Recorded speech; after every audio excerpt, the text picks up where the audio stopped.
शुक्लं नमो भगवते वासुदेवाय। ॐ अज्ञानतिमिरन्दस्य ज्ञानाञ्जनशलाकया चक्षुरुन्मिलितं येन तस्मै श्रीगुरुवे नमः।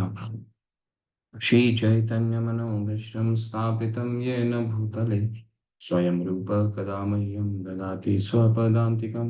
वन्देऽहं श्रीगुरु श्रीयुतपदकमलं श्रीगुरुं वैष्णवांश्च श्रीरूपं साग्रजातां सहगना रघुनाथान्वितं सजीवं साद्वैतं सावधूतं परिजनसहिता कृष्णचैतन्यदेवं श्री राधा कृष्ण पादान सहगना ललिता श्री विशाखान्वितांश्च नमो विष्णुपादाय कृष्ण पृष्ठाय भूतले श्रीमते भक्ति वेदांत स्वामिनिति नामिने नमस्ते सरस्वते देवे गौरवाणी प्रचारणे निर्विशेष शून्यवादी पाश्चात्य देश तारिणे वाञ्छाकल्पतरुभ्यश्च कृपा सिन्धुभैव च पतितानां पावनेभ्यो वैष्णवेभ्यो नमो नमः। नमो महावदानाय कृष्ण प्रेम प्रदायते कृष्णाय कृष्ण चैतन्य नामने गौरीतसे नमः। हे कृष्णा करुणा सिंधु दीनबंधु जगतपते गोपेश गोपिका कांत राधा कांत नमस्तुते तप्त कांचन गौरांगी राधे वृंदावनेश्वरी वृषभानुसुते देवी प्रणमामि हरिप्रिये कृष्णाय वासुदेवाय देवकी नंदनाय च नंद गोकुमाराय गोविंदाय नमो नमः। मुखं करोति वाचालं पङ्गुलङ्घायते गिरिं यत्कृपातमहं वन्दे श्रीगुरुदीनतारणं श्रीपरमानन्दं माधवं श्रीचैतन्य ईश्वरं। जय हो श्रीकृष्ण चैतन्य प्रभु नित्यानंद श्री अद्वैत गदाधर शिवासादि गौर भक्तवृंद। हरे कृष्णा कृष्ण कृष्णा हरे हरे हरे राम राम राम हरे हरे हरे कृष्णा कृष्णा कृष्णा हरे हरे हरे राम राम राम हरे हरे हरे कृष्णा कृष्ण कृष्णा हरे हरे हरे राम राम राम हरे हरे। हरे कृष्णा। आप सभी को हार्दिक स्वागत है सबका अपने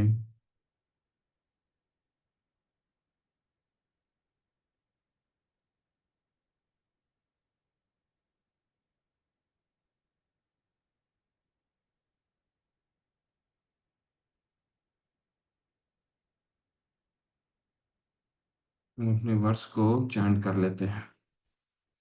भक्ति रसामृत सिंधु के ये 4 श्लोक हमें सभी को स्मरण हो जाने चाहिए। अन्य अभिलाषिता शून्यम ज्ञान कर्मादनामृतम अनुकूलेन कृष्णानुशीलनम भक्तिरुत्तम। अन्न अभिलाषिता शून्यं ज्ञान कर्मा धनामृतम अनुकूलेन कृष्णा अनुशीलनम भक्तिरुत्तम।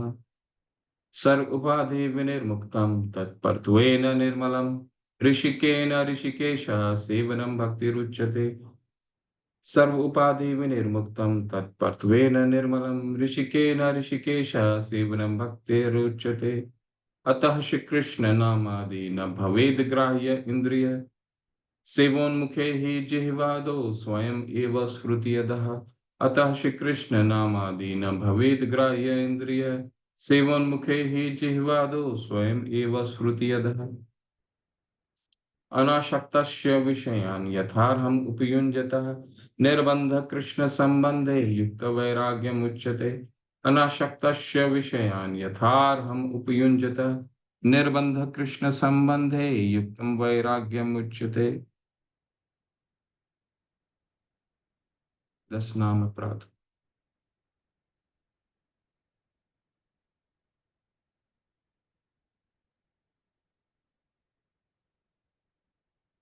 हरे कृष्ण कृष्ण कृष्ण हरे हरे हरे राम राम राम हरे हरे हरे कृष्ण कृष्ण कृष्ण हरे हरे हरे राम राम राम हरे हरे। भगवत नाम में होने वाले 10 नाम अपराध। भगवान नाम के प्रचार में संपूर्ण जीवन समर्पित करने वाले महाभागवतों की निंदा करना, नंबर 1। नंबर दूसरा, शिव ब्रह्मा आदि देवों के नाम को भगवान नाम के समान अथवा उनसे स्वतंत्र समझना। तीसरा, गुरु की अवज्ञा करना अथवा उन्हें साधारण मनुष्य समझना। चौथा है वैदिक शास्त्रों अथवा प्रमाणों का खंडन करना। पांचवा है हरे कृष्ण महामंत्र के जप की महिमा को काल्पनिक समझना। छठा अपराध है पवित्र भगवान नाम में अर्थवाद का आरोप करना। सातवां अपराध है नाम के बल पर पाप करना।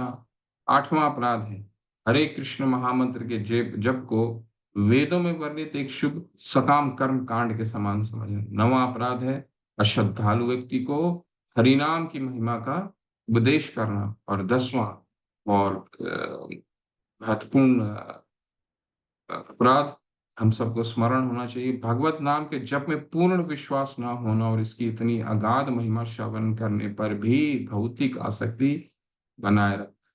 भगवत नाम का जप करते समय पूर्ण रूप से सावधान न रहना भी एक अपराध है और सभी अपराधों का जड़ है। इसलिए प्रत्येक वैष्णव को चाहिए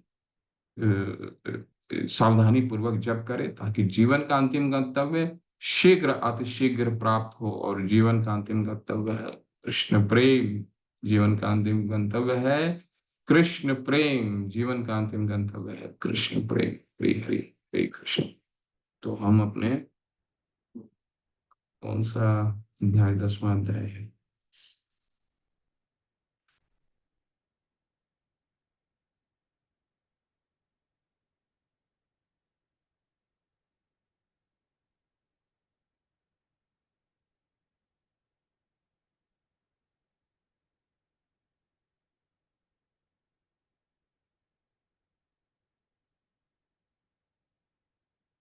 श्रील प्रभुपाद की जय, श्री राधा गोविंद की जय, हरे कृष्ण। तो हम जल्दी से अपना 10वां अध्याय कंप्लीट करते हैं, फिर आगे बढ़ते हैं।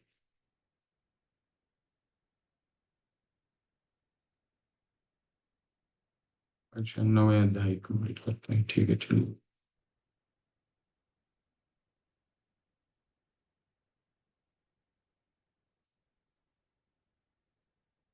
तो ये हम क्या अभी अध्ययन कर रहे हैं?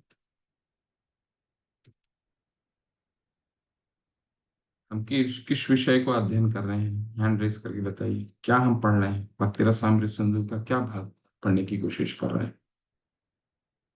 हम क्या समझ रहे हैं इन इन अध्यायों में? हमने क्या समझा है?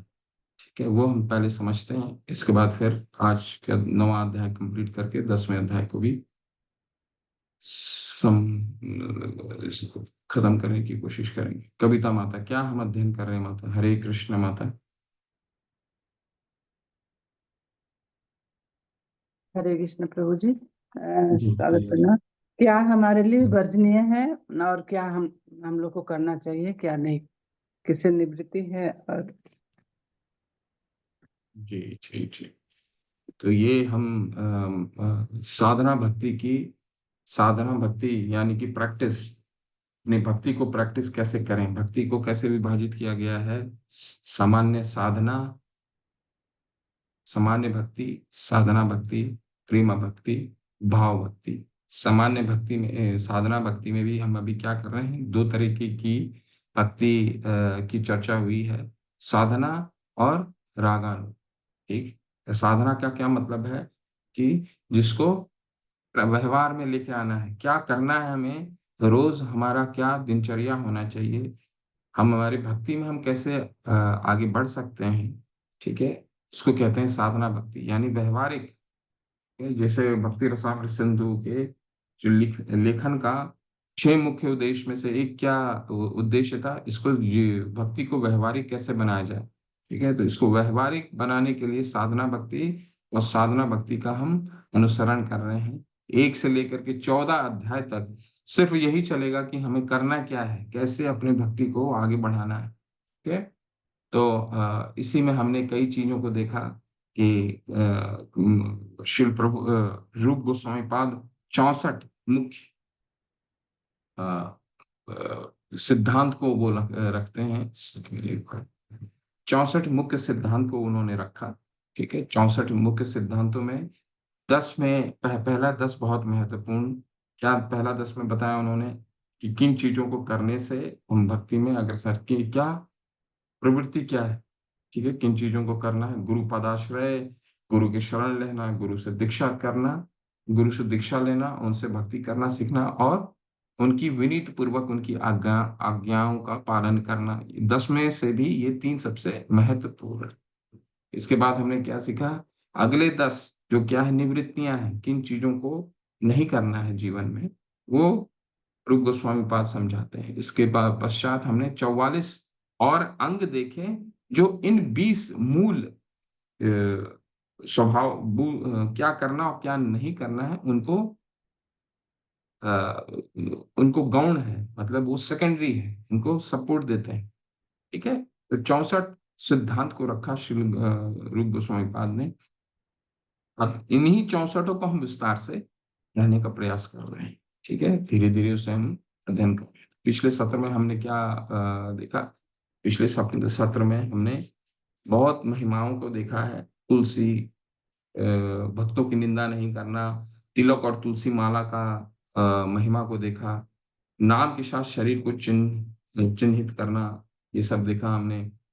भगवान के जो फूल अर्पित करते हैं उन मालाओं को स्वीकार करना देखा। अर्च विग्रह के सामने नृत्य करना, ठीक है, इसको देखा। अर्च विग्रह के सामने जैसे ही हम भगवान का पट खुलता है मंदिरों में या फिर अपने घर में, अपने मन, अब क्योंकि मन भगवान हर जगह हैं।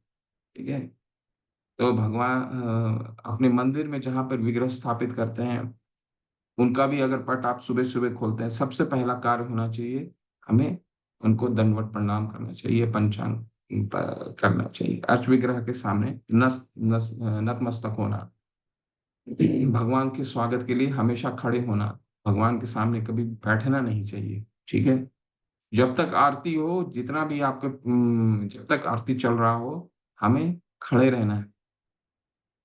अर्श विग्रह के सामने पीछे पीछे चलना के बारे में हमने चर्चा किया। रथ यात्रा में मंदिर और तीर्थ स्थानों पर जाने की चर्चा हुई।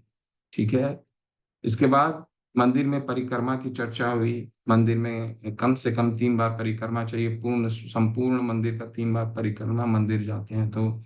अर्चना पे हमने चर्चा देखा।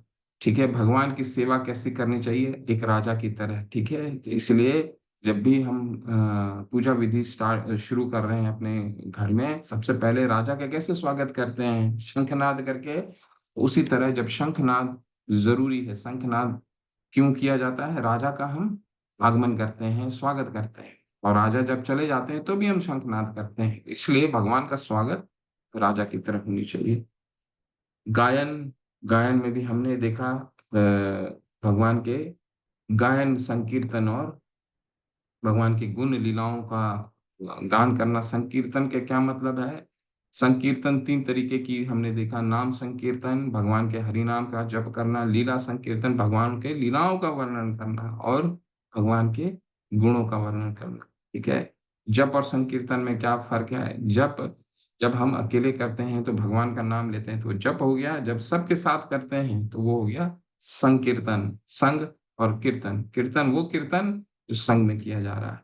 ठीक है, इसके बाद हमने 3 जो इसमें हम पिछले सत्र में हमने बहुत इस पे समय दिया, वो क्या था, प्रार्थनाएं जो हम करते हैं, जो हमारी गौड़ वैष्णव प्रार्थनाएं हैं, जो गीत हम गाते हैं, वो गीत है क्या चीज, क्यों ऐसा है, सामान्य कोई गीत है, सामान्य कोई लिरिक्स है क्या, नहीं, वो क्या है, वो प्रार्थनाएं हैं। भगवान को हमारे आचार्य गण 3 तरीके से प्रार्थना करते हैं, संप्रार्थनात्मिकता, दैन्य बोधिका और लालसामय। संप्रार्थमिकता किसको कहा जाता है, भगवान को संपूर्ण मान करके उनकी प्रार्थना करना, उनका गुणगान करना। ठीक है, वो संप्रार्थमिकता हो गई। दैन्य बोधिका मतलब अपने को हीन मान करके भगवान के चरणों में अर्पित करना, कि मुझ जैसा अधम व्यक्ति पूरे संसार में नहीं, वो दैन्य बोधिका हो गया। और लालसामय, भगवान के लिए आतुर रहना, लाल लाल लाल लालच। ठीक है, तो ये प्रार्थनाओं को, जितनी भी प्रार्थनाएं हैं हमारे वैष्णव गौड़ीय संप्रदाय में, जितनी प्रार्थनाएं, वो ये 3 भागों में विभाजित किया जाता है। सबसे ज्यादा आपको दैन्य बोधिका में प्रार्थनाएं मिलेंगी, हालांकि सब में है, परंतु दैन्य बोधिका में हमारे आचार्यगण, क्योंकि आचार्यगण सब हमें क्या सिखाते हैं, हमें किस तरह अपने आध्यात्मिक जीवन, जैसे हम आध्यात्मिक जीवन में प्रवेश करते हैं, हम अपने आप को सरल, ठीक है, और तृण के समान हम तृणादपि सुनिचेना, अपने आप को कैसे हम अमानिना मान देना, मान और सम्मान से परे हो जाते हैं, ठीक है। तो हमारे आचार्यगण इसलिए दैन्य बोधिका पे बहुत जोर देते हैं। क्यों? क्योंकि हमारा मान सम्मान जब नहीं रहेगा, तभी तो हम किसी के शरण में जा सकते हैं। जब स्वयं का मान सम्मान रहेगा तो हम किसी के शरण में कैसे जा सकते हैं, ठीक है। तो दैन्य बोधिका, हमने इन 3 प्रार्थनाओं पे चर्चा की, ठीक है। इसके बाद हम कुछ और चर्चा करते हैं। उल्लेखनीय प्रार्थनाओं को पाठ करना, ठीक है। जब भी जैसे कोई भी जैसे कोई भी उत्सव आता है, उस उत्सव में कौन सा महत्वपूर्ण पाठ करने की आवश्यकता है, ये हमें ध्यान होना चाहिए, ठीक है। जैसे अभी जैसे आपका कार्तिक मास आने वाला है 19 तारीख से, तो वहां पे दामोदर अष्टकम का पाठ होता है, रोजाना पाठ होता है। अध्याय 15 का पाठ होता है, ठीक है, अध्याय 12 का पाठ होता है। ठीक उसी तरह हर उत्सव में, हालांकि सारे कुछ किसी पे भी पाठ किया जा सकता है, कोई भी अध्याय का कुछ, लेकिन कुछ कुछ विशेष अध्यायों का विशेष पाठ किया जाता है। तो उल्लेखनीय प्रार्थनाओं का पाठ करना, जैसे भगवत गीता 11 अध्याय में क्या है, 11वां अध्याय में क्या है, भगवान अर्जुन की सार्वभौमिक रूप की प्रार्थना करते हैं, भगवान की अर्जुन की प्रार्थनाएं हैं। वैसे श्रीमद् भागवतम में केवल और केवल प्रार्थनाएं ही हैं, भक्तों की प्रार्थनाएं हैं। तो इसी तरह हमें मालूम होना चाहिए कि कौन सा उत्सव में किस तरह का पाठ हमें करना चाहिए, ठीक है। तो अर्जुन की प्रार्थनाएं हैं, तो इस तरह के पाठ हमें याद होना चाहिए। प्रसाद ग्रहण करना, यज्ञ शिष्टानि संतो मुच्यन्ते सर्व किल विषय भुजन्ते ते त्वगम पापा पंचंत आत्मा कारण। यानी कि प्रसाद का एक अपना महत्व है। क्या महत्व है? अगर हम प्रसाद नहीं खा रहे हैं तो क्या कर रहे हैं? तीसरे अध्याय में भगवान क्या कह रहे हैं? यज्ञ शिष्टानि संतो मुच्यन्ते सर्व किल विषय भुजन्ते भुजन्ते ते अघम पाप। यानी कि अगर हम प्रसाद ग्रहण नहीं कर रहे हैं तो हम पाप का ग्रहण कर, अघम पाप, ठीक है। तो प्रसाद कोई और नहीं, भगवान कई रूपों में प्रकट होते हैं। भगवत गीता ग्रंथ के रूप में प्रकट होते हैं, भगवत गीता जैसे ग्रंथ के रूप में प्रकट होते हैं, श्रीमद् भागवतम जैसे ग्रंथ के रूप में प्रकट होते हैं, अपने नाम के रूप में प्रकट होते हैं। इस तो कलयुग में नाम के रूप में प्रकट होते हैं, हरे कृष्णा कृष्णा कृष्णा हरे हरे, हरे राम राम राम हरे हरे। तो भगवान नाम के रूप में प्रकट होते हैं, भगवान प्रसाद के रूप में प्रकट होते हैं। प्रसाद कोई और नहीं है, वो स्वयं भगवान होते हैं।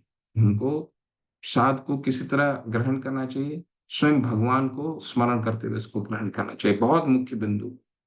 चरणामृत पान करना, ठीक है। चरणामृत क्या होता है? भगवान को जो हम स्नान कराते हैं, और स्नान कराने के बाद जो जल निकलता है, उसको उसमें उसको कई तरह से हम उसको अलंकारित करते हैं। तुलसी जल से अलंकारित करते हैं, विभिन्न सुगंधित फूलों से अलंकारित करते हैं, दही से अलंकारित करते हैं, उसका चरणामृत का पान करना बहुत आवश्यक है, ठीक है। चरणामृत के बारे में क्या कहा गया है हमारे ग्रंथ में, भक्ति रसामृत सिंधु में, आप जब इसको विस्तार से पढ़ेंगे, आज हम उसने विस्तार में नहीं जाएंगे। तो सामग्री बड़े बर्तन में रखे जाते हैं, विनम्रता से पीते हैं और आनंद महसूस करते हैं। हमारा इन सब चीजों से क्या होता है, ये हम चीज क्यों कर रहे हैं? चरणामृत का पान क्यों कर रहे हैं? प्रसाद ग्रहण क्यों कर रहे हैं? प्रार्थनाएं क्यों कर रहे हैं? क्योंकि हमें करना क्या है, हमें ये वेदी भक्ति के नियमों का पालन करने से क्या होगा, हमें भगवान में से प्रेम उत्पन्न हो, ठीक है। तो ये सब चीजें हमारे हमें शुद्ध करते हैं। ताली बजाना, क्या कर ताली क्यों बजाते हैं? जैसे हमने आगे अध्ययन करा था, ताली हम क्यों बजाते हैं? ताली इसलिए बजाते हैं ताकि हमारे जितने पाप हैं वो पंछी की तरह उड़ते चले जाए। तो चरणामृत का पान करना, भगवान को चढ़ाए हुए सुगंधित पुष्प का सुगंध को सूंघना, औषधीय जड़ी बूटियों को सूंघने से सांप का काटना हुआ भी ठीक हो सकता है। हरि भक्ति बहुत अच्छा उदाहरण दिया गया है कि देखिए, जब एक सांप काटता है, आप जब ग्रंथ को पढ़ेंगे तो वहां पर लिखा गया है कि जब सांप से एक व्यक्ति को एक सांप डसता है, तो क्या होता है, उस डसने को कई इलाज किया जाता है, जड़ी बूटियों से इलाज किया जाता है। ठीक उसी तरह भगवान के चरण कमलों में चढ़ाए गए फूल की इतनी महिमा है कि उसको सूंघने मात्र से मायावादी कई मायावादी, हमारे शास्त्रों में ऐसे चार मायावादी का चार उदाहरण आता है। आपको अभी हाँ हैंड रेस करके बताना वो चार वो कौन है जो सिर्फ भगवान के फूलों को सूंघने मात्र से वो मायावादी से भगवान के भक्त बन गए। ठीक है, यानी वैष्णव भक्त बन गए। ठीक है। नास्तिक छिद्रों का शुद्धियों को शुद्ध करता है। ठीक है? ये अगस्त्यन, ये तीन चीजों का वर्णन आता है कि पहला क्या है, सर्पग्रस्त, जब एक हम उस भगवान के चरण कमलों के फूल को सूंघते हैं तो क्या होता है, हमारे पाप ठीक उसी तरह मिटते हैं जिस तरह एक औषधि सर्प के काटने से जो औषधि देते हैं। ठीक है, एक डॉक्टर जब मेडिसिन देता है, ठीक है, वो मेडिसिन वो दवाई का कार्य करता है सिर्फ फूल सूंघना। हर चीज की अपनी महिमा है, बहुत महिमा। ठीक है, तो आप हैंड रेस करके बताइए, एक उदाहरण ऐसा दीजिए, बहुत बार कई बार आपने पढ़ा होगा। ठीक है, तो हमको ये सब उदाहरण स्मरण होने चाहिए कि कौन ऐसे मायावादी थे जो मात्र फूल को सुगंध लेने से वो भगवान के साकार रूप के अ, भक्त बने। हैंड रेस कीजिए, चार लोगों ने किया है। चलिए, उमा शर्मा, हरे कृष्ण माता। चार कुमार, सनक, सनंदन, सनातन, सनक, सनंदन, सनातन, स्किप हो रहा है। सनत कुमार, हाँ, सनत कुमार। हरी हरी। ठीक, ये चार लोग जो हैं, तो देखिए कितनी महिमा है। ठीक है, कि फूल को सूंघने में तुलसी दल को उनका उन्होंने तुलसी दल का उनका सुगंध लिया और भगवान के भक्त बन गए।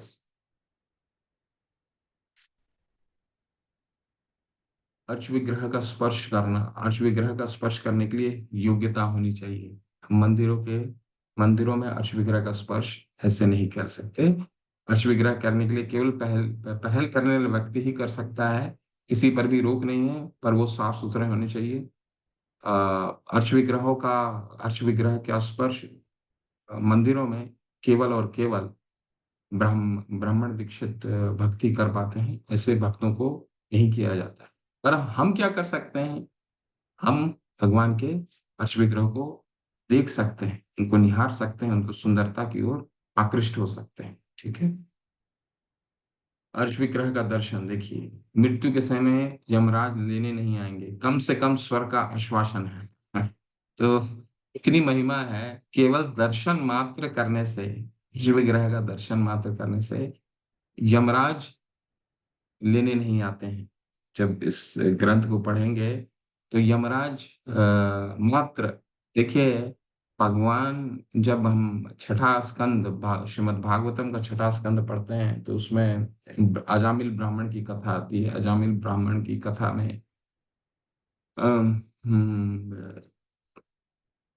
सुखदेव गोस्वामी को परीक्षित महाराज पूछते हैं गोस्वामी पाद से कि क्या गोस्वामी पाद, एक नाम लेने से ही एक व्यक्ति क्या शुद्ध हो सकता है? ठीक है, तो उसका बहुत बड़ा बड़ा विवरण है, बहुत बड़ा छठे अध्याय में विवरण आता है। तो परीक्षित महाराज सुखदेव गोस्वामी कहते हैं शक्र कृष्ण पदारविंद, केवल नाम लेने से, वो भी अगर शुद्ध रूप से नाम लेने से, ठीक है, शुद्ध रूप से नाम लेने से अगर कोई एक बार भी मरण काल में एक बार भी नाम ले लिया, तो यमराज बोलते हैं अपने यमदूतों को कि तुम वहां पे, क्योंकि यमराज हमारे क्या हैं, जज हैं, भौतिक ब्रह्मांड के जज हैं। तो यमराज ऐसा हो ही नहीं सकता कि पापियों को वो दंड ना देंगे। एक एक व्यक्ति को वो ज्यादा दंड देते हैं। जब हम 5वां स्कंद हम पढ़ेंगे तो हमें ये भी पता चलेगा किस व्यक्ति को पाप कर्मों का कैसा दंड प्राप्त होता है। ठीक है? तो यमराज हमें कितना दंड देंगे, वो ज्यादा दंड दे सकते हैं, कभी भी कम दंड नहीं दे सकते हैं। अब जैसे उदाहरण के रूप में अजामिल का के अजामिल भगवान का नाम ले लिया, इसके बावजूद उन्होंने यमदूत को भेज दिया। ठीक है, तो कम दंड का वहां गुंजाइश नहीं है। ठीक उसी तरह अर्श विग्रह का दर्शन करने मात्र से यमराज और यम के दूत, ऐसा महात्मा ही है। देखिए, अगर अर्श विग्रह को अगर हम दर्शन, लेकिन दर्शन करने का भी क्या होता है, विषया विषया छड़िया कबे शुद्ध हो बेमाना। विषया अंदर से जब हम विषय के प्रति, भौतिक चीजों के प्रति हमारी आसक्ति कम होगी, तभी अर्च विग्रह को जो हम सामने देखेंगे, तब उसको हम उसकी उसकी सुंदरता को निहार सकते हैं, उसकी महात्मा को समझ सकते हैं। नहीं तो हमें वो एक सामान्य मूर्ति की जैसा दिखेगी। ठीक है ना? तो पहले तो विषया छड़िया कब शुद्ध होवे मन, तब हमारा शुद्ध जब मन होगा, हम अर्श विग्रह को दर्शन करेंगे और वो प्रकट होंगे हमारे साथ। ठीक है? और आरती और उत्सवों को देखना, आजकल तो कितना तरीके से हम अगर मंदिर में किसी को सक्षमता नहीं है, तो इस्कॉन के हर एक मंदिर, ठीक है, मैंगलोर की मंदिर तो ऑनलाइन हर एक उत्सव को प्रसारित करती है। तो हमें इन मौकों को छोड़ना नहीं चाहिए। उत्सव, आरती और उत्सव को देखना क्या है, अतीत में ब्राह्मण की हत्या से क्षमा, मतलब ब्राह्मण हत्या सबसे बड़ा पाप माना जाता है। ठीक है, उससे हम महात्मा ही आता है कि ब्राह्मण हत्या से भी मुक्ति मिलती है। कृष्ण, राम, वैष्णव और झूलन यात्रा, डोल यात्रा का जन्म दिवस, कई तरह के उत्सव होते हैं, उन उत्सवों को हमें देखना चाहिए। ठीक है, अभी कार्तिक मास आ रहा है, दामोदर आरती रोजाना हर मंदिरों में होती है, उसको कोशिश करना चाहिए हम रोजाना उसको देखें और गाएं।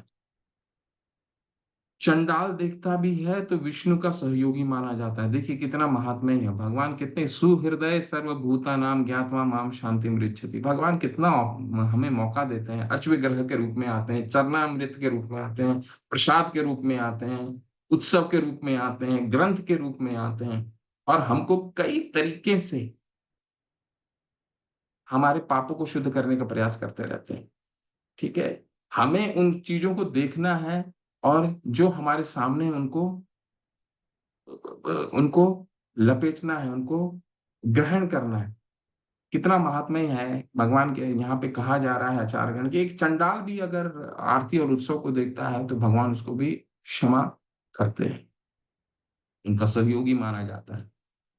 यहाँ तक कि रहस्यवादी योगी भी भक्ति सेवा के लिए उन्नत हो जाते हैं। तो बहुत महात्माएं हैं। भगवान कई रूपों में आते हैं, उत्सव के रूप में आते हैं। भगवान के गुण, रूप, लीलाओं को निरंतर हमें स्मरण करने का भगवान बहुत सारा तरीका है। आगे अगले अध्याय में हम इन पे और चर्चा करेंगे। हरि हरि, श्री प्रभुपाद की जय। हम इसी जो हमने 9वें अध्याय में पढ़ा है, अब इसका हम कंटिन्यूएशन करेंगे। श्रवण स्मरण करने की कला। ठीक है, आप सबसे प्रश्न है। ठीक है, श्री भगवत गीता में भगवान किस चीज पे ज्यादा जोर देते हैं और कहाँ बताते हैं कि उनकी भक्ति करने में भगवान के 9 अंग हैं। प्रहलाद महाराज ने क्या बताया है, श्रवणम कीर्तनम विष्णु स्मरणम पाद सेवनम अर्चनम वंदनम साख्यम दास्य निवेदनम। 9 तरीके का भक्ति हम 9 तरीके से कर सकते हैं। ठीक है, और तो भगवत गीता में इन 9 तरीकों में से सबसे प्रमुख, तो यहाँ तो ये तो आ ही रहा है, श्रवण का आ रहा है, लेकिन भगवान क्या कह रहे हैं और किस अध्याय में, कहाँ कहते हैं, कहाँ उन्होंने, अध्याय छोड़ दीजिए, ये बस बताइए कहाँ बताया है उन्होंने कि श्रवण करने मात्र से तुम असंशय मेरे मेरे पास आ जाओगे, ठीक है, मुझे ग्रहण करोगे। भगवत गीता जब भी आप ग्रंथ कीजिए, भगवत गीता हमारा मूल आधार है सारे अध्ययन का। तो भगवत गीता हर समय आपको अध्ययन करते रहना पड़ेगा। ऐसा नहीं कि हम अभी भक्ति रसामृत सिंधु का अध्ययन कर रहे हैं तो भगवत गीता हमने छोड़ दिया, या कोई और आगे ग्रंथ कर रहे हैं। रोजाना हमें आधा घंटा भगवत गीता का अध्ययन करना, और खासकर जब ये किताब, हम कोई भी ग्रंथ खोलते हैं समकालीन, साथ में आप भगवत गीता भी खोलिए। और क्योंकि रेफरेंसेस बहुत होते हैं, प्रभुपाद जी अपने तात्पर्यों में, लेख में कई जगह भगवत गीता का रेफरेंस देते हैं, तुरंत खोलिए, उसको पढ़िए, तो उस चीज को आपको याद आएगा। हो सकता है श्लोक याद ना हो, परंतु भगवान ने क्या कहा है हमें श्लोक नहीं याद रखना है, भगवान ने कहा क्या कहा है, क्या श्रवण को किया है, कीर्तन को किया है। सिर्फ कीर्तन को भी उन्होंने महात्म्य में बताया है, सततम कीर्तयन्तु माम यतयन्तश्च दृढ़व्रता, ऐसा नहीं है कीर्तन को नहीं किया, लेकिन श्रवण के लिए क्या कहा, बताइए। हिरण्यमयी केशवी माता, हरे कृष्ण। हरे कृष्ण प्रभु जी। 7.1 में बताया गया है कि अ, अ, कि अब तुम मेरे को सुन कि मेरी भावना में रहकर मन को मेरे में अनुरूप लगाकर योगाभ्यास करके तुम मेरे में मुझको संपूर्ण पर संदेह रहित मुझको संपूर्ण जान सकोगे। हरे कृष्ण। हरि बोल माता, हरे कृष्ण। सोहम प्रभु, सोहम, सोहम यादव। हरे कृष्ण हरे प्रभु। कृष्ण, हरे कृष्ण। भगवान इतनी पर कुछ मैं श्लोक याद नहीं आ रहा, तो भगवान कह रहे हैं कि मन मना वो मन भक्तो मज्जा जी माम नमस्कुरु। भगवान कह रहे कि मेरा स्मरण करो, मेरी मतलब मेरा पूजा करो, मेरे मतलब कृष्ण भावना में रहो। उसमें हम इस रेफरेंस को दे सकते हैं कि जिसमें भगवान कह रहे कि भगवान के बारे में हर समय हमें श्रवण और स्मरण करना चाहिए। हरे कृष्ण प्रभु। हरे कृष्ण। भगवान का वो अंतिम सेक्शन है कि मुझे भक्ति मेरी मेरे हमारी तुम किस तरह से भक्ति मेरी कर सकते हो, मन मना भव मत भक्तो, ठीक है। श्रवण माता ने जिसे समझाया, सातवां सातवां अध्याय का पहला श्लोक, ठीक है। भगवान कर्म योग समझा देते हैं, ज्ञान योग समझा देते हैं चौथे अध्याय में, कर्म करो, निष्काम कर्म करो तीसरे अध्याय में, दूसरे अध्याय में सब कुछ समझा देते हैं, तीसरे अध्याय में कर्म योग समझाते हैं, चौथे अध्याय में कहते हैं कि तुम निष्काम कर्म एक बार कर लिया तुमने, तो फिर तुम योग्य बन गए कुछ ज्ञान लेने के लिए, तो चौथे अध्याय में वो ज्ञान देते हैं तुमको। ठीक है, चौथे अध्याय में भगवान हमें वो ज्ञान देते हैं कि ये साहित्य का क्या महात्म्य है, भगवत गीता वो ज्ञान देते हैं, परंपरा के बारे में बताते हैं। इसके बाद दोबारा अर्जुन को समझ नहीं आता, तो अर्जुन को दोबारा कर्मयोग समझाते हैं पांचवा अध्याय में। और छठे अध्याय के अंत में क्या कहते हैं, योगी नाम अपि सर्वेशा मत गतेरंतरात्मनाम श्रद्धावान भजते यो माम समय युक्तमो मत। जो मेरा श्रद्धा पूर्वक मुझे भजता है वो मद गतेर अंतरात्मा, वो मुझे प्राप्त करता है। तो श्रद्धावान भजते यो माम, भजने का क्या मतलब, जो भक्ति मेरी करता है, ठीक है। और सातवां अध्याय का पहले ही श्लोक में जो माता ने बताया, भगवान क्या कह रहे हैं, असंशयम समग्रम माम मय्या सक्त मना पार्थ योगम युंजम मद आश्रय श्याम असंशय समग्रम माम ज्ञात्वा माम तत्शृणु। बैठो, सुनो कि मैया सक्त मना, मेरे में चित्त एकाग्र करके। एक बार उन्होंने भक्ति भक्ति को सर्वश्रेष्ठ योग बता दिया छठे अध्याय के 47वें श्लोक में, फिर बताते हैं अब बैठो, मेरे में चित्त एकाग्र करो और सिर्फ सुनो, तत्शृणु, सुनो कि तुम असंशय समग्रम माम, बिना संशय रहित तुम अगर मुझे चित्त एकाग्र करके संपूर्ण मुझ में आ सकते हो, तो सिर्फ सुनना पड़ेगा। असंशय समग्रम, समग्रम का क्या मतलब है, संपूर्ण 100%। 0.1% भी कोई डाउट नहीं। भगवान कह रहे हैं श्रवण करने से 100% असंशयम समग्रम माम यथा ज्ञास ज्ञाससी तत्क्षण संपूर्ण रूप से आ सकते हैं। श्रवण करने मात्र से हम भगवान को प्राप्त हो सकते हैं। लेकिन श्रवण कैसे करना है वो 18वां अध्याय में बताते हैं। कैसे करना है स्मरण? श्रद्धावान अनुसूयश्च शीनु यादपि यो नरः। भगवान बताते हैं 18वें अध्याय में, क्या बताएं? श्रद्धावान, जो श्रद्धा पूर्वक मुझे सुनता है, अनुसूयश्च यानी कि बिना द्वेष रहित। तो ये नहीं कि कंस भी तो हरि का नाम ले रहा है, ठीक है, कंस भी हरि का नाम ले रहा है, परंतु श्रद्धावान अनुसूयश्च शीनु यादपि यो नरः, जो सुनता है लेकिन बिना द्वेष और पूरा चित्त एकाग्र करके। ये नहीं कि मोबाइल देख रहे हैं, ये देख रहे हैं, वो देख रहे हैं। श्रद्धावान अनुसूयश्च शीनु यादपि यो नरः, ठीक है। तो ये भगवान हमें सुनने के लिए भी बताते हैं, कैसे सुनना भी कैसे है, ठीक है। इसके बाद श्रवण की महिमा कहाँ बताई गई है? महाप्रभु बताते हैं, ठीक है?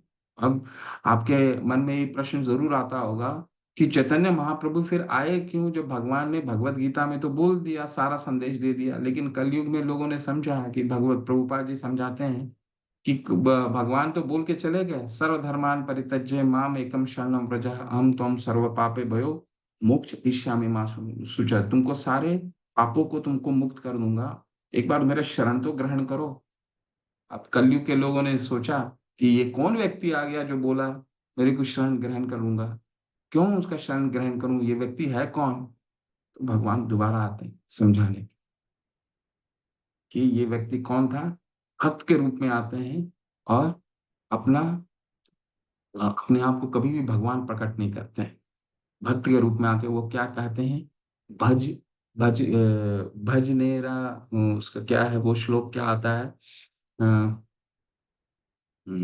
चैतन्य चरितामृत में क्या है कि भजनेरा मध्य श्रेष्ठे नवविधा भक्ति कृष्णा शक्ति कृष्णा दीते धारे, कृष्णा शक्ति कृष्णा दीते धारे महाशक्ति, ठीक है। कहने का क्या मतलब है? भजनेरा भजनेरा मध्य श्रेष्ठे नवविधा भक्ति, भजन में से भी सब, अगर भजन की विधि है उसमें सर्वश्रेष्ठ कौन है? नवविधा भक्ति। भजनेरा मध्य श्रेष्ठे नवविधा भक्ति कृष्णा कृष्णा प्रेम कृष्णा दीते धारे महाशक्ति। तो ये नवविधा भक्ति में इतनी शक्ति है कि कृष्ण और कृष्ण के प्रेम दोनों को वो दे सकता है। नवविधा भक्ति कौन सा हुआ? श्रवणम कीर्तन स्मरणम पाद सेवनम विष्णु, श्रवणम कीर्तनम कीर्तनम विष्णु स्मरणम पाद सेवनम कृष्णम वदनम साख्यम दास आत्मनिवेदनम। ये 9 जो विधि हैं नवविधा भक्ति, भगवान क्या कह रहे हैं? भजनेरा मध्य श्रेष्ठे नवविधा भक्ति। ये नवविधा भक्ति में इतनी सब भजन में से ये नवविधा भक्ति जो है सबसे सर्वश्रेष्ठ है, ठीक है। इसमें क्या ताकत है? कृष्णा प्रेम कृष्णा दीते धारे महाशक्ति। इतना शक्ति है इसमें कि कृष्ण और कृष्ण का प्रेम दोनों दे सकता है। लेकिन इसमें भी क्या सर्वश्रेष्ठ है? तारे मध्य सर्वश्रेष्ठे नाम संकीर्तन निरपराधे नाम लय आए प्रेम धन। इसमें से भी भगवान का संकीर्तन, ठीक है, और उसको सुनना, श्रवण विधि सबसे सर्वश्रेष्ठ है। तो ऐसा करके भगवान इसको स्थापित कर, श्रवण स्मरण की कला, इसको हम अब श्रवण की बहुत महात्मा ही है, ठीक है। जैसे हमने पूरा चर्चा किया 7वें अध्याय का पहला श्लोक में भगवान यही कह रहे हैं, मैं श्रवण की विधि की, मुझे सुनने के बाद मुझे असंशय समग्र तुम संपूर्ण जान जाओ। तो इसको हम लोग अब थोड़ा सा पढ़ते हैं फिर।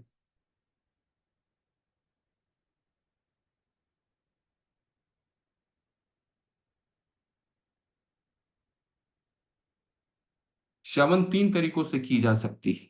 क्या क्या है? नाम श्रवण, भगवान का नाम का गुणगान करना। दूसरा लीला श्रवण, और तीसरा गुण गुण आदि श्रवण श्रवण, यानी कि भगवान को गुणों का महात्म्य को सुन। नाम श्रवण का क्या मतलब हुआ? काटे गए सांप का इलाज मंत्र द्वारा कर सकते हैं। हरे कृष्ण महामंत्र का जाप और सुनना चाहिए। तो हरे कृष्ण महामंत्र का तो बहुत सारे ऐसे वर्सेस हैं। नाम नाम और भगवान में कोई कृष्णामणि, कृष्ण चिंतामणि, कृष्णा नाम चिंतामणि, अनादि चिन्मय। नाम जो है वो चिंतामणि पत्थर के समान है। वो कृष्ण और जो नाम में कोई भेद नहीं है। ठीक है? तो नाम की इतनी महिमा है। कुछ कुछ हम लोग मुख्य बिंदु को हम लोग पढ़ेंगे। आप लोग अपने ग्रंथ खोलिए भी। ठीक है?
हरे कृष्णा।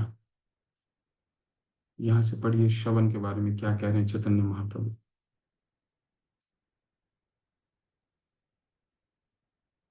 हैंड रेज कीजिए।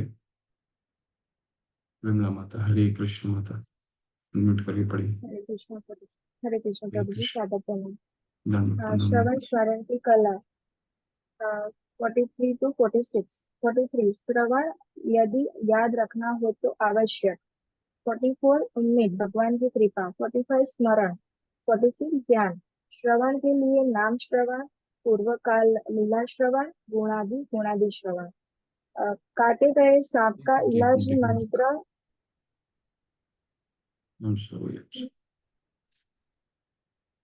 मैंने स्क्रीन चेंज नहीं किया, क्षमा माता।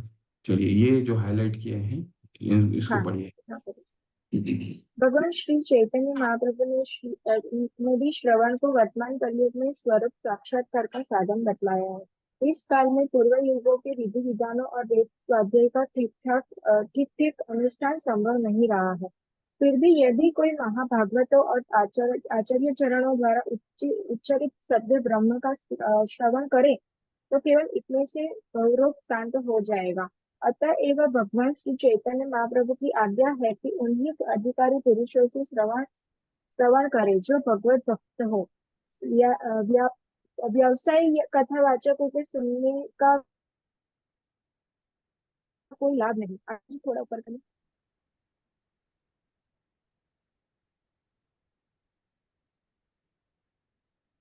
आत्मज्ञानी पुरुषों से सुनने पर चंद्रमा से नित्य निंदित सुधाधारा जैसी अमृत की कल्लोलिनी नदियां हमारे कारण रंध्रों में प्रविष्ट होगी। उपरोक्त श्लोक चंद्रमा से इस अलंकार से युक्त है। हरे कृष्ण। आगे एक पैराग्राफ और कोई पढ़िए, इसके बाद फिर मैं समझाता हूँ श्रवण का महात्म्य। शारदा माता, हरे कृष्ण। हरे कृष्ण। जैसा कि भगवत गीता में कहा गया है, कृष्ण भावना भावित होने पर ही भौतिकतावादी मनुष्य अपनी भौतिक लालसाओं को त्याग सकता है। जब तक मनुष्य के पास कोई श्रेष्ठ कार्य नहीं रहता, तब तक वह अपने निम्न कार्य को नहीं त्याग सकेगा। भौतिक जगत में हर व्यक्ति अपना शक्ति के मोहमय कार्यकलापों में लगा रहता है, किंतु जब उसे कृष्ण की पराशक्ति के कार्यकलापों का आस्वादन करने का अवसर प्रदान किया जाता है तो वह अपनी तुच्छ वासनाओं को भूल जाता है। जब कृष्ण कुरुक्षेत्र के युद्ध स्थल में प्रवचन करते हैं तो भौतिकतावादी व्यक्ति को लगता है कि यह दो मित्रों का वार्तालाप मात्र है, किंतु वास्तव में यह अमृत की धारा होती है जो श्री कृष्ण के मुख से निकल कर बहती है। अर्जुन ने ऐसी वाणी सुनी और इस तरह वह समस्त भौतिक समस्याओं के मोह से मुक्त हो गए। हरे कृष्ण। हरे कृष्ण। तो श्रवण की कितनी महिमा है। श्री केवल भगवत गीता यहाँ पे शिला प्रभुपाद क्या समझाने की कोशिश कर रहे हैं कि श्रवण भी हम ऐसे नहीं कर लेंगे। कोई भी आज की तारीख में यूट्यूब में इस्कॉन के भी कई आचार्य, कई सीनियर डिवोटीज का लेक्चर अपलोडेड रहता है। लेक्चर आप देख सकते हैं, परंतु हमें क्या करना है, हमारे सिर्फ दो लोगों को सुनने का प्रयास करना है। पहला कौन? हमारे शिला प्रभुपाद। हमें उनका नित्य 20 से उनका कोई आप उठा लीजिए, इस्कॉन डिजायर प्रभुपाद वाणी.org करके एक साइट आता है, उसमें उठाइए, उसको डाउनलोड कीजिए। 20 से 25 मिनट उनका, बहुत ज्यादा से ज्यादा 30 मिनट, उससे ज्यादा प्रभुपाद जी का लेक्चर नहीं। शिला प्रभुपाद की लेक्चर को सुनिए रोजाना, कोशिश कीजिए 30 मिनट सुनने का, और उनके डिसाइपल्स के, उनके शिष्यों के। तो हम क्योंकि कनिष्ठ अभी सभी भक्ति की शुरुआती दौर पे हैं, हमें श्रवण किससे करना है? केवल और केवल शुद्ध लोगों से। शुद्ध ऐसा नहीं है कि बाकी के जो वीडियो अपलोड करते हैं शुद्ध नहीं है, परंतु हमारी हमें क्या करना है, अगर हमें भक्ति में आगे बढ़ना है तो शुरू के समय में हम केवल और केवल शिला प्रभुपाद के लेक्चर्स और उनके डिसाइपल्स, उनके जितने हमारे आचार्य गण, उनके लेक्चर को हमें सुनने का प्रयास करना चाहिए। रोजाना कोई अपने ऑफिस जा रहा है, कोई अपने घर में कार्य में व्यस्त है, और आधा घंटा अपने मोबाइल में या कहीं भी चलाइए, उसको जरूर आधा घंटा जरूर सुनिए, लेकिन सिर्फ और सिर्फ शिला प्रभुपाद और उनके आचार्यों के। ठीक है? क्योंकि हमें क्या यहाँ क्या सीखने को मिल रहा है, यहाँ प्रभुपाद जी दो चीजें बता रहे हैं। पहला कि हमें व्यवसायिक कथा वाचनों से बच के रहना चाहिए श्रवण करने में, क्योंकि हम कई बार कोशिश करते हैं ना कि भागवत कथा, घर में भागवत कथा करवा लें, किसी बाहर के वाचकों, व्यावसायिक वाचकों को बुला करके उनसे कथा करवा लें, परंतु श्रीमद् भागवतम की में कहा गया है श्लोक में, वो श्लोक क्या है जिसमें मुझे स्मरण नहीं आ रहा है। ठीक है, तो वो श्लोक में ये अनुवाद में श्लोक ये है कि चाहे वो कितना भी त्रुटिपूर्ण ढंग से श्लोकों को बोलें, कथा को बोलें, अगर भगवान के शुद्ध भक्त हैं तो वो साधुगण उसको सुनने में हमारी शुद्धि होती है। ठीक है, हमारी शुद्धि होती है। इसीलिए हमें सिर्फ शुद्ध लोगों से ही, सिर्फ भगवान के शुद्ध भक्तों से ही श्रवण करना चाहिए, और किसी से ही व्यवसायिक कथावाचकों से बिल्कुल बच के रहना चाहिए। ठीक है, वो विपरीत दिशा में चला जाएगा। भगवत कृपा की बाट देखना, भगवान की भगवत कृपा की बाट देखना बहुत सुंदर। ये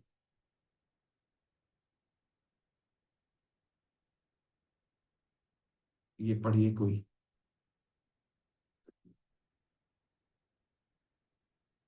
फिर मैं बताता हूँ। भगवत कृपा की बाट को देखना का क्या मतलब है? पूर्ण रूप से भगवान पे निर्भर करना। ठीक है, पढ़िए। जगत माता, हरे कृष्ण माता, इनमिट करके पढ़िए माता। जगत हरे माता, कृष्ण हरे प्रभु। कृष्ण, हरे कृष्ण, धन्यवाद माता। धन्यवाद प्रभु। श्रीमद् भागवतम का यह वाक्य सब भक्तों का मार्गदर्शक है। भक्त को अपने पूर्व पापों के दुख के तुरंत मुक्त होने की आशा नहीं करनी चाहिए। क्यों? कोई भी बद्ध जीव इस कर्मयोग से मुक्त नहीं है, क्योंकि पूर्व कर्मों के निरंतर सुख दुख की प्राप्ति का नाम ही संसार है। यदि कोई प्राकृतिक क्रियाओं से विरत हो गया है तो उसका फिर तभी संभव है कि जब वह कृष्ण भावनापूर्वक भाविक कर्म के परायण हो जाए, क्योंकि ऐसे कर्मों का फल नहीं होता। अंततः कृष्ण भावना भक्ति क्रियाओं के सिद्ध होते ही जन्म मृत्यु का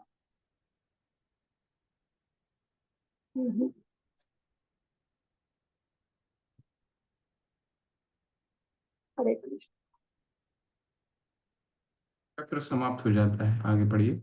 हाँ, फिर जन्म नहीं होता। यह तभी संभव है कि जब कृष्ण भावना भी कर्म के प्रयाण हो जाए, क्योंकि ऐसे कर्मों का फल नहीं होता। अंत कृष्ण भावना भक्ति क्रियाओं के सिद्ध होते ही जन्म मृत्यु का चक्र समाप्त हो जाता है।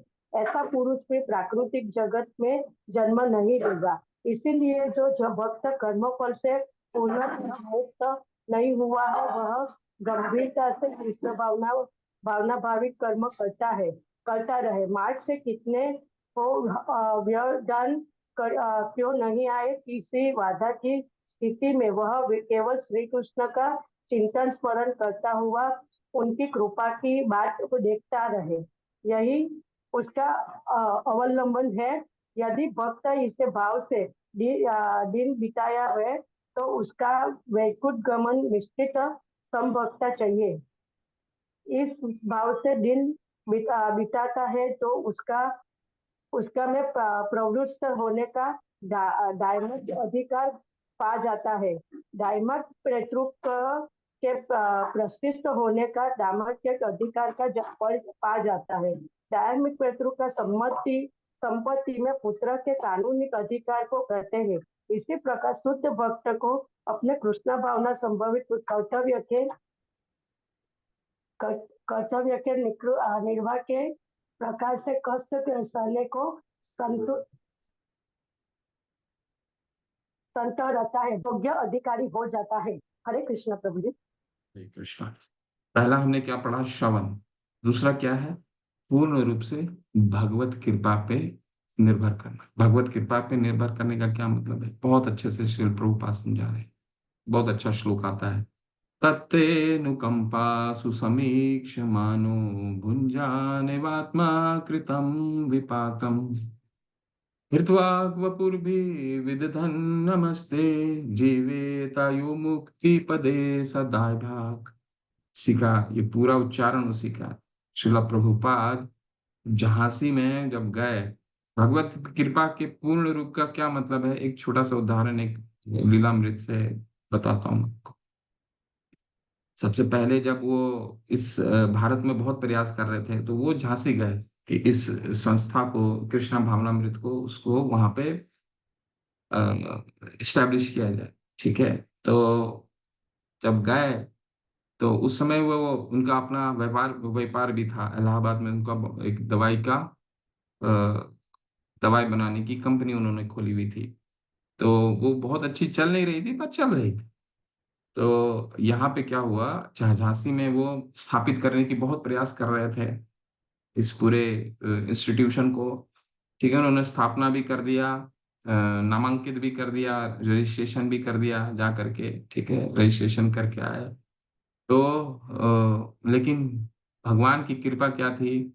भगवान की कृपा ऐसी होती है कि वो पूरा हम डिटेल में नहीं जाएंगे। तो जहां उन्होंने जिस जगह को अपना स्थान बनाया था, बेस बनाया था, वो स्थान को वहां के निजी राजनीतिक लोगों ने, हालांकि शुरू में दे दिया था उन्होंने, निजी राजनीतिक लोगों ने उनसे छीन लिया।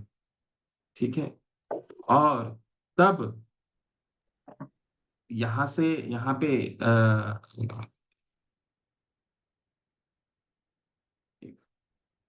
हाँ, तो छीन लिया। वो जो दो स्थापना करने वाले थे, वो पूरा सारा उम्मीद उनका चला गया। उसी तत्क्षण उनके इलाहाबाद का जो व्यापार था, वहां पे चोरी हो गई। 8,000 रुपए थे, वो लोग लेके चले गए। तो भौतिक जगह से भी वो चले गए, वहां से भी चोरी हो गई, और जो यहाँ स्थापना करने की कोशिश की, यहाँ से भी आध्यात्मिक जगत से भी चले गए। ठीक है, तब उन्होंने ये श्लोक, क्योंकि उन्होंने बोला था कि भक्ति सिद्धांत महाराज उनके जो गुरु हैं, ये श्लोक प्राय गाते थे कि केवल और केवल भगवान की इच्छा पे निर्भर होना चाहिए। हम तो दुखी हो सकते हैं, हम बहुत ही विचलित हो सकते हैं। ठीक है, हम जैसे व्यक्ति फ्रस्ट्रेट हो जाएं, ऐसे कि ये भी नहीं हुआ, वो भी नहीं हुआ, अब करें क्या। लेकिन भगवान के प्रभुपाद ने क्या कहा, ये श्लोक श्रीमद् भागवतम का दोहरा है, तत्तेनुकंपा सुसमीक्ष मानो, भगवान की अनुकंपा पर निर्भर करना, यही है भगवत कृपा। भगवान की क्या इच्छा है, ठीक है, भगवान की क्या इच्छा है हमें नहीं मालूम। अगर सोच करके देखिए, अगर ये नहीं होता तो फिर शिला प्रभुपाद अमेरिका नहीं गए होते। ठीक है, सन्यास फिर उनका फिर उन्होंने सन्यास ग्रहण किया अपने, जो हमारे लिए उन्होंने इतना ग्रंथ की रचना की। ठीक है, वो कैसे हो पाता, तत्तेनु कंपा सुसमीक्ष मानो, भुंजानेवात्मा कृतम विपाकम, और भगवान के अनुकंपा पे पूर्ण रूप से निर्भर रहते हैं, और भुंजानेवात्मा कृतम विपाकम, और अपना जीवन जीते रहते हैं। हो सकता है वो पाप को भी इसी अनुकंपा में जीते हैं कि भगवान मेरी कभी ना कभी तो सहायता, ही हो सकता है भगवान का कोई ना कोई, जीवन जीते रहते हैं, अपने पापों को भोगते रहते हैं। ठीक है, तो श्रील प्रभुपाद ने ये सोचा कि जरूर मेरा कोई प्रारब्ध होगा तभी ये हो रहा है, भुंजा निवात्मा कृतम विपाकम।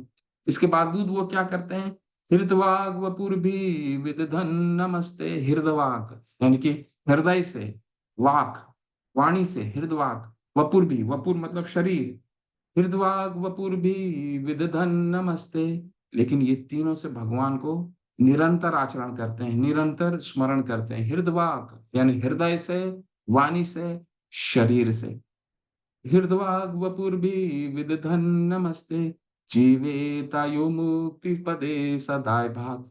और ऐसा करने से, दाय भाग, यहाँ पे एक शब्द यूज इस्तेमाल हुआ, दाय भाग। दाय भाग का मतलब होता है, देखिए कितना अच्छा से समझाया है प्रभुपाद। दाय भाग का मतलब होता है कि एक पुत्र है, वो अपने पिता के पैतृक संपत्ति का उसको अधिकार मिलता है। ठीक है, उसको कहा जाता है दाय भाग।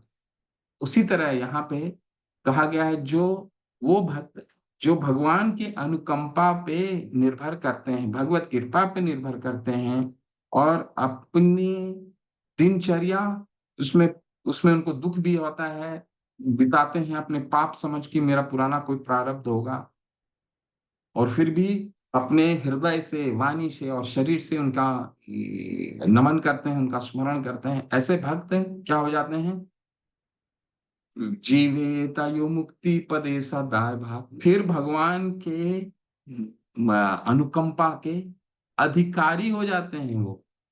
दाय भाग जैसे एक पुत्र जो है अपने पिता का पैतृक संपत्ति का अधिकारी हो जाता है, प्रॉपर्टी का अधिकारी होता है, ठीक उसी तरह ऐसा भक्त जो भगवान पे पूर्ण रूप से अनुकंपा पे निर्भर करता है, फिर भी विचलित नहीं होता, स्मरण करता है भगवान का, अपना वाणी, शरीर और हृदय से भगवान का निरंतर स्मरण करता है, वो भगवान की अनुकंपा का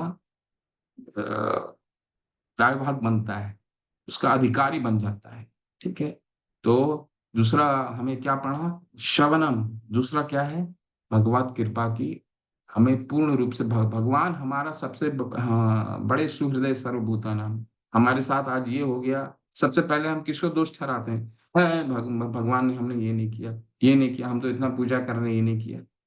लेकिन भगवत भक्तों का क्या निशानी है, वो यहाँ बता रहे हैं, क्या है, सत्येन कुंपा सुसमीक्ष मानो, भुंजानेवात्मक कृतन विपाकम। हम जो भी दुख भोग रहे हैं, भगवान ने तो कोई थोड़ी, भगवान ने छुपाया है कि ये सुखों का घर कहीं नहीं बताया, माम उपैते तु पुनर्जन्म दुखालयम और शाश्वतम, ये दुखों का घर है, भगवान ने बिल्कुल क्लियर बताया 8वें अध्याय। ऐसा हो ही नहीं सकता कि यहाँ सिर्फ सुख की अनुभूति हो। जेल में कोई कैदी सुख का अपना घर का भोग नहीं कर सकता, भगवान ने तो कह दिया, एक तो जेल ही है ना, ठीक है, जो पृथ्वी हम जहाँ पे हैं वो जेल है, हमें सुधार ग्रह के रूप में मिला है। और सुधार ग्रह में भी हम सुधरे हैं, या फिर इसको हम समझते हैं, कोई समझ ले कि जेल में 3 समय का अच्छा से खाना मिल जाता है, वही हमारा जीवन है, तो फिर ये तो एक मूर्खता हो गई।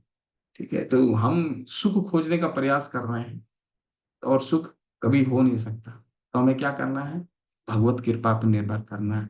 कभी भी दुख आता है, हरि का नाम लीजिए, हरि का जप कीजिए। भगवान जो उस दुख, क्योंकि जो भी हम दुख भोगते हैं वो हमारा प्रारब्ध है, भोगना तय। ठीक है, भगवत कृपा पर निर्भर करेंगे,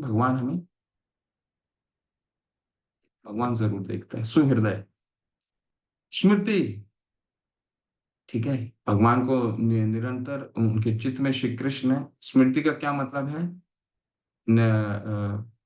भगवान को निरंतर स्मरण करना। पद्म पुराण में इस स्मृति की विवेचना को मृत्यु काल में अथवा जीवन काल में जिसका नाम का स्मरण करने से मनुष्य को पाप पुण्य तत्काल भस्म हो जाते हैं। अंत काले च मामेव स्मरण मुक्त्वा कलेवरम यह प्रयाति सद्मद भावम यान्ति न अस्त्र संशय। मुझे जो स्मृति करता है, खासकर अंत, जीवन भर स्मृति करता है, वो अंतकाल में भी स्मरण करेगा। प्रभुपाद जी का हमने उदाहरण देखा ना। ठीक है, जीवन भर स्मृति करते रहे, भगवान की पूर्ण शुद्ध नित्य भक्त। तो नित्य ऐसा भक्त क्या है? कोई भी विपत्ति में भी विचलित नहीं होता। 40 रुपए लेकर के भी अमेरिका में हनुमान जी ने क्या किया था? लंका में भक्ति की आग लगाई थी। यहाँ भी आग लगाता है, ठप ठप, पूरा लंका में पूरा दहन कर दिया, भक्ति की आग लगाया।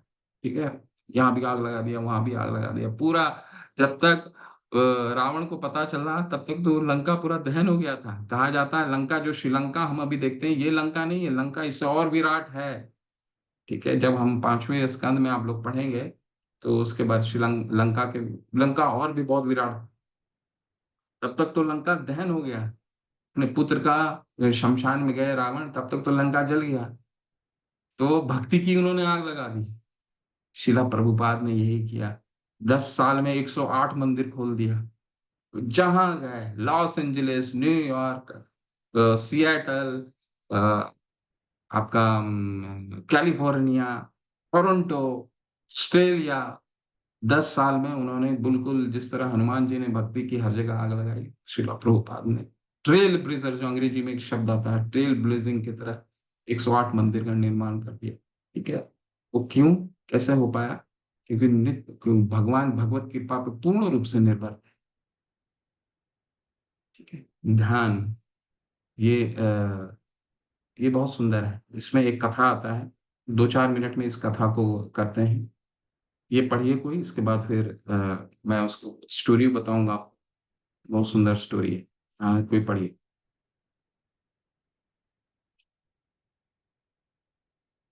कविता घोष माता, पढ़िए। हरे कृष्णा प्रभु जी। यह हरे कृष्ण। स्मरण पढ़ना ना, ये जी जी, नरसिंह पुराण जी। ध्यान नहीं ध्यान नहीं, ध्यान से करने का पढ़िए, यहाँ अर्थ से है पढ़िए, जी, यहाँ से पढ़िए। शिला प्रभुपाद की जय। शिला प्रभुपाद के द्वारा ध्यान करने का अर्थ है ध्यान के स्वरूप, गुण, कर्म तथा उनकी सेवा के विषय में मन में सोचना। ध्यान का अर्थ निराकार या शून्य चिंतन नहीं होता। वैदिक साहित्य के अनुसार ध्यान सदा विष्णु के स्वरूप का ही किया जाता है। नरसिंह पुराण में भगवान के स्वरूप के ध्यान के बारे में कहा गया है। भगवान के चरण कमलों पर एक ध्यान एकाग्र करने को दिव्य ज्ञान माना गया है एवं भौतिक सुख दुख से अनुभव से परे स्वीकार किया गया है। ऐसे ध्यान से दुराचारी भी अपने जीवन के पाप कर्मों के फल से छूट सकता है। हरे कृष्ण। हरे कृष्ण। तो भगवान का ध्यान कैसे करना है? कोई निराकार रूप में नहीं, भगवान के साकार रूप में करना है। एक बहुत सुंदर कथा है, इसमें स्टोरी को पढ़िए। ठीक है, ये सेवा ध्यान, ये मैं आपको सारांश में ये कथा बताता हूँ, लेकिन आप विस्तार से इसको पढ़िए। बहुत ही बहुत बहुत अच्छा कथा है ये कथा। ब्रह्म वैवर्त पुराण में एक ब्राह्मण की कथा है। एक निर्धन ब्राह्मण होते हैं, ये ध्यान का उदाहरण सुनिए, कितना सुंदर उदाहरण है। कंटिन्यू करूँ?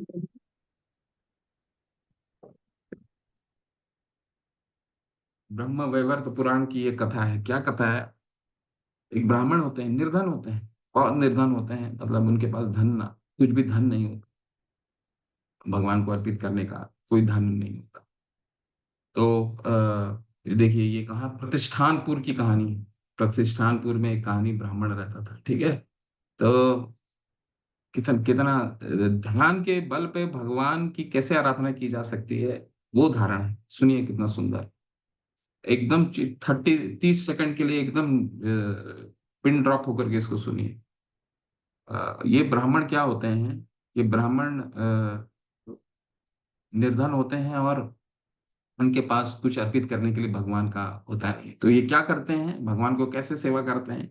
भगवान का साकार रूप का अपने चित्त में चित्र एकाग्र करते हैं, और रोजाना उनको विभिन्न विभिन्न नदियों से सोने के पात्र में, चांदियों के पात्र में जल लाके अर्पित करते हैं, ठीक है। इस सारे ध्यान के द्वारा उनको लगता है, जब हम पढ़ते हैं ना, गंगा च यमुना चैव गोदावरी सरस्वती नर्मदा सिंधु कावेरी जलेस्मिन् समाधिम कुरु। तो ये जो 5 नदियां हैं, वो अपने सेवा अपने ध्यान में ही सोने के पात्र में सभी नदियों के जल लेकर के उनको जल अर्पित करते थे, ठीक है। और भव्य रूप से उनको सजाते थे, फूल माला से सजाया करते थे, उनको भोग अर्पित करते थे, ठीक है। और ऐसे ही सारा ध्यान में ही करते थे और प्रसन्न रहते थे।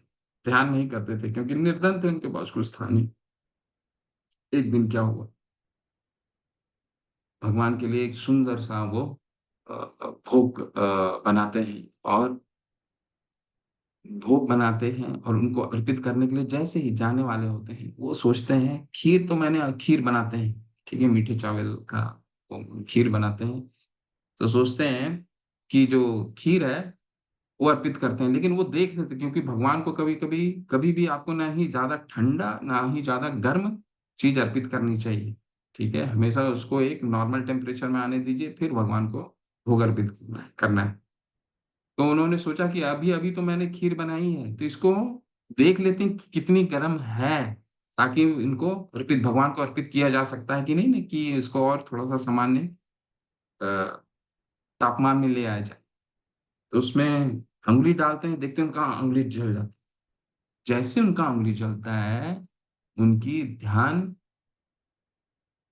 विभ्रम हो जाती है, ध्यान टूट जाता है। ध्यान में सारा कुछ कर रहे थे, सेवा ध्यान।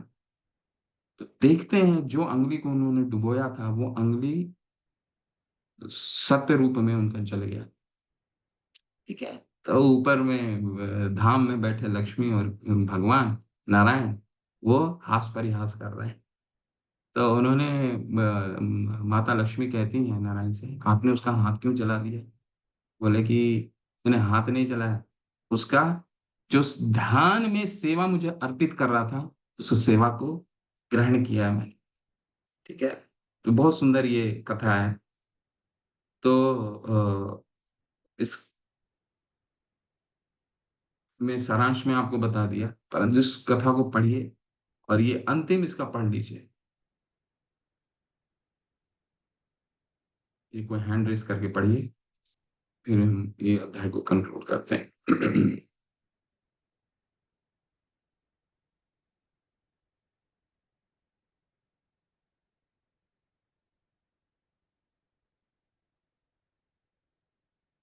हैंड रेस कीजिए कोई, और कीजिए। मैं उनको चांस नहीं दूंगा जो अभी तो ने लिया है,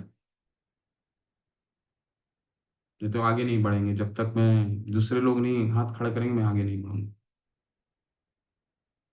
निशिका माँ,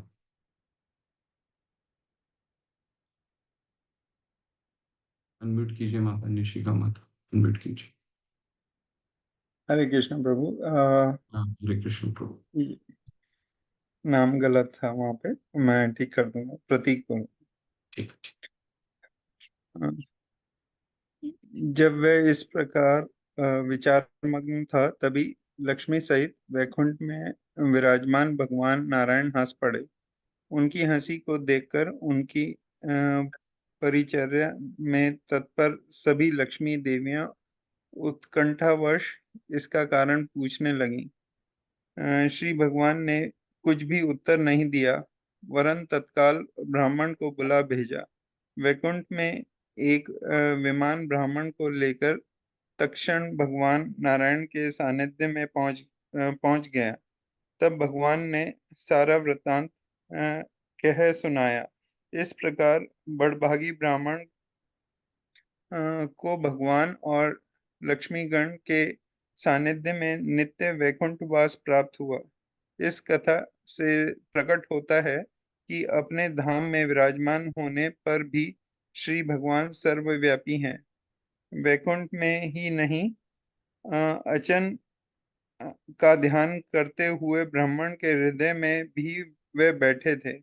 अतएव हम जान सकते हैं कि भगवान भक्तों द्वारा ध्यान में अर्पित पदार्थों को भी ग्रहण करते हैं और इससे भक्त की अभिष्ट सिद्धि हो जाती है।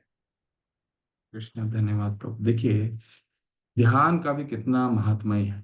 भगवान हर जगह है। तदेजति तन्नेजति तद दूरे तदवंतिके तदंतरस्य सर्वस्य सर्वस्य बाह्यत। दूर भी हैं, निकट भी हैं। जब आप ईशो उपनिषद पढ़ेंगे तो ये श्लोक आएगा। दूर भी हैं, निकट भी हैं, ठीक है, बाहर भी हैं, अंदर भी हैं। भगवान सर्वस्व हैं, ठीक है, भगवान हर जगह है। तो ऐसा नहीं है कि भगवान, देखिए, हम उदाहरण के रूप में आज देख रहे हैं, क्या देख रहे हैं कि ध्यान करने से भी अगर शुद्ध रूप से एक ध्यान करते हैं, भगवान उसको भी ग्रहण करते हैं। तो ये ब्राह्मण जो थे, ये निर्धन ब्राह्मण ध्यान में ही भगवान को, उनकी सेवा इन्होंने ध्यान में ही किया और उसको भगवान ने ग्रहण किया। और ग्रहण ही मात्र नहीं किया, दूतों को उन्होंने भेजा और उनको वैकुंठवासी बन गए, ठीक है। तो इतना महात्मा ही है ध्यान, केवल ध्यान करने से ही। हरे कृष्णा, शिल प्रभुपाद की जय। आगे हम इस चर्चा को आगे रखेंगे, आगे चलता रहेगा। दिव्य सेवा का अन्य अंग, अगला भी 14 अध्याय तक हम सिर्फ वैदिक भक्ति के नियमों का, वैदिक भक्ति के नियमों का हम उसको पढ़ेंगे, ठीक है। तो आज सेवा ध्यान, आज का क्या हमने पढ़ा? आज हमने श्रवण के बारे में पढ़ा, श्रवण की महात्म्य के बारे में पढ़ा, भगवत कृपा पे किस तरह निर्भर करना है, सब कुछ भगवत कृपा के बारे में पढ़ा। फिर हमने ध्यान स्मृति के बारे में पढ़ा, भगवान को हर समय स्मरण करना है। और ध्यान, 4 चीजों को मुख्य अध्ययन किया। ध्यान भी कैसा, और एक ब्राह्मण, निर्धन ब्राह्मण का हमने एक बहुत सजीव उदाहरण भी देखा, जिसको मात्र सेवा ध्यान में भगवान की सेवा करने से भगवान उसको ग्रहण किए और वो वैकुंठवास हुआ उसको, ठीक है। हरे कृष्णा, शिला प्रभुपाद की जय, रूप गोस्वामी पाद की जय। हरे कृष्ण। किसी का कोई प्रश्न है, कुछ ऐड करना कोई चाहते हैं?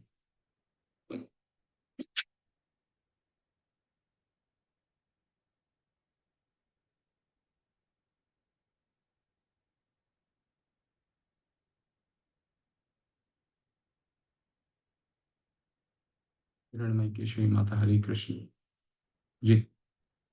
हरे कृष्ण प्रभु जी। वो शुरू में आपने बोला था ना कि जो भी मायावादी है, निराकारवादी है, अ, अ, जो पुष्प या तुलसी दल का स्मेल करके ही भक्त हो जाते हैं, तो वो चतुष कुमार तो है, लेकिन और कोई है प्रभु जी?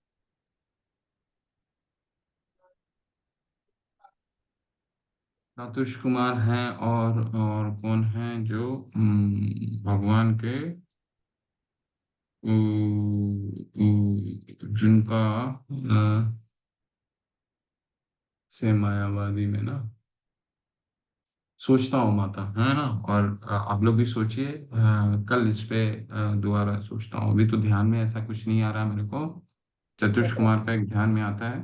नारद और मुनि, नारद नहीं, नारद मुनि तो वह साधु संघ से उनका उद्धार हुआ, है ना। जी क्योंकि पूर्व जन्म में तो दासी पुत्र थे वो, दासी पुत्र थे। और दासी पुत्र उन्होंने वेदांतियों का उन्होंने संग किया। माता उनकी सांप के डसने से मर गई। फिर भगवान का 5 वर्ष के थे, भगवान के भक्ति किया उन्होंने, और फिर अगले जन्म में नारद मुनि का उनको नारद मुनि के रूप में प्राकट्य हुआ। वो शुद्ध हरे भक्त। कृष्ण प्रभु, नारद जी को तो वो जो संत लोग थे उनका प्रसाद था वो, और उनका कथा सुनकर उनका भक्ति हुआ था।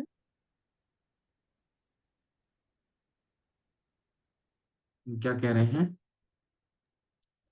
नारद जी है, तो नारद जी को तो जो संत उनके यहाँ आते थे उनका प्रसाद खाकर और उसको श्रवण करके हुआ था ना, उनका संग प्राप्त करके। साधु संघ से हुआ, वेदांतियों से हुआ था, साधु संघ से हुआ था, बिल्कुल। हाँ। ठीक है। तो वो नहीं, लेकिन मात्र फूलों को सूंघने से या उनके तुलसी दल को सूंघने से और किनका उद्धार होता है, हमारे शास्त्रों में और किनका साक्ष्य मिलता है, ये आप लोग भी पढ़िए, मैं भी सोचता हूँ। इसके बाद में कुछ निकल के आएगा तो कल इस पे चर्चा करेंगे। हरे कृष्णा प्रभु जी, ये जो 4 कुमार थे उनका नाम सनद, सनातन, सनंदन और सनत कुमार। सनत कुमार। अच्छा, ब्रह्मा जी के प्रथम 4 पुत्र। हाँ, मतलब सनद और सनत कुमार अलग अलग है प्रभु जी। हाँ, जी जी जी, सनत, सनातन, सनंदन और सनत कुमार, ये 4 इनके नाम हैं। धन्यवाद प्रभु जी।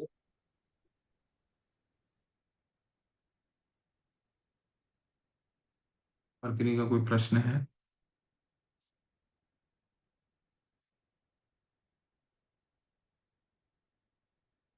ठीक है, चलिए। वांछा कल्पतरुभ्यश्च कृपा सिंधुभ्यैव च पतितानां पावनेभ्यो वैष्णवेभ्यो नमो नमः। अनंत कोटि वैष्णव वृंद की जय। श्रील प्रभुपाद की जय। रूप गोस्वामी पाद की जय। हरे कृष्णा, आप सभी को हरे कृष्णा। हरे